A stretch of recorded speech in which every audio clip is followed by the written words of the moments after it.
Hi friends, welcome back to our channel golden food. Friends, ఈరోజు ఈ వీడియోలో మీకు ఎండుమిరపకాయలతో ఒక మంచి చట్నీని చూపించబోతున్నాను. ఈ చట్నీ అనేది మనకి ఇడ్లీ, దోశ, వడ ఇలా టిఫిన్స్ ఏదైనా సరే టేస్ట్ అయితే చాలా బాగుంటుంది. అలానే ఈ చట్నీని మనం రైస్లో కూడా తినొచ్చు, రైస్లో కూడా టేస్ట్ చాలా బాగుంటుంది. ఈ చట్నీని అయితే ఇప్పుడు మీకు చూపించబోతున్నాను. సో ముందుగా మనం ఈ చట్నీకి కావాల్సిన పదార్థాలు ఏంటి అనేది ఇప్పుడైతే చూద్దాం. So let's continue our video. And friends, ఇప్పుడు మనం ఈ ఎండుమిరపకాయల చట్నీకి కావాల్సిన పదార్థాలను ఇప్పుడు మీకు చూపిస్తాను. ఈ ఎండుమిరపకాయలను ఒక 20 ఎండుమిరపకాయలు తీసుకొని ఇలా ఒక 1 అవర్ ముందే నానబెట్టుకొని ఉంచుకున్నాను. సో ఇలా మీరు కొంచెం ఎక్కువ చట్నీ చేసుకోవాలనుకుంటే కొంచెం ఎక్కువ ఎండుమిరపకాయలు అయితే నానబెట్టుకోవచ్చు. సో ఇక్కడ నేను ఒక 20 ఎండుమిరపకాయలు నానబెట్టుకున్నాను.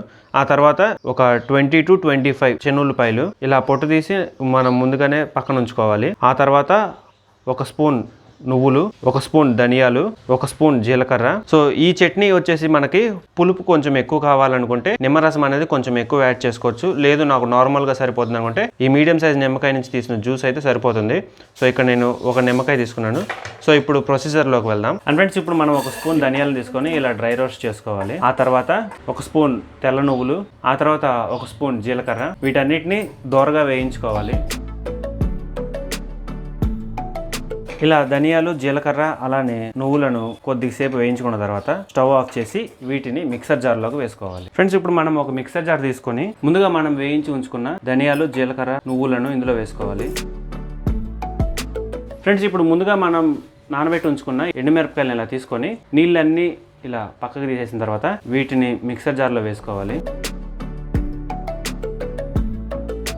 సో ఈ నీళ్ళనే మనం మిక్సర్ జార్లోకి వేసుకుంటే టేస్ట్ బాగుంటుంది. సో సపరేట్గా నీళ్ళు ఏమి తీసుకోవాలని అవసరం లేదు. సో ఎండుమిరపకాయలు నానిన నీళ్ళు ఉన్నాయి కదా, ఈ వాటర్ని మళ్ళీ యాడ్ చేసుకోవాలి. ప్రెజెంట్ అయితే ముందుగా ఇలానే మనం ఒకసారి గ్రైండ్ చేసుకొని ఆ తర్వాత మిగతా ప్రొసీజర్లోకి వెళ్దాం. సో ముందుగా కొంచెం వీటిని గ్రైండ్ చేసుకుందాం. అండ్ ఫ్రెండ్స్, ఇప్పుడు మనం ఎండుమిరపకాయలని ఇలా కొంచెం కచ్చాపచ్చాగా గ్రైండ్ చేసుకున్న తర్వాత ఇప్పుడు ఇందులో కొద్దిగా వాటర్ వేసుకోవాలి. సో ఇందాక నేను ముందుగా చెప్పినట్టే మనం ఎండుమిరపకాయలు నానబెట్టుకున్న నీళ్ళు ఉన్నాయి కదా, ఈ నీళ్ళని కొద్దిగా వేసుకుందాం.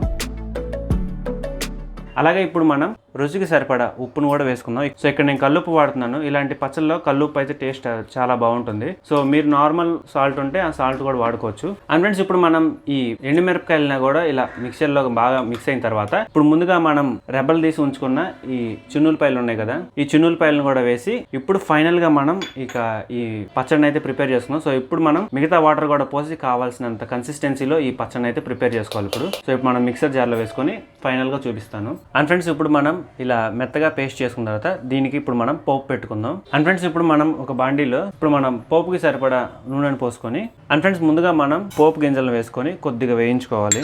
ఇప్పుడు ఎండుమిరపకాయలను కూడా వేసుకుందాం. పోపు వేగిన తర్వాత ఇప్పుడు మనం కరివేపాకును కూడా వేసుకుందాం.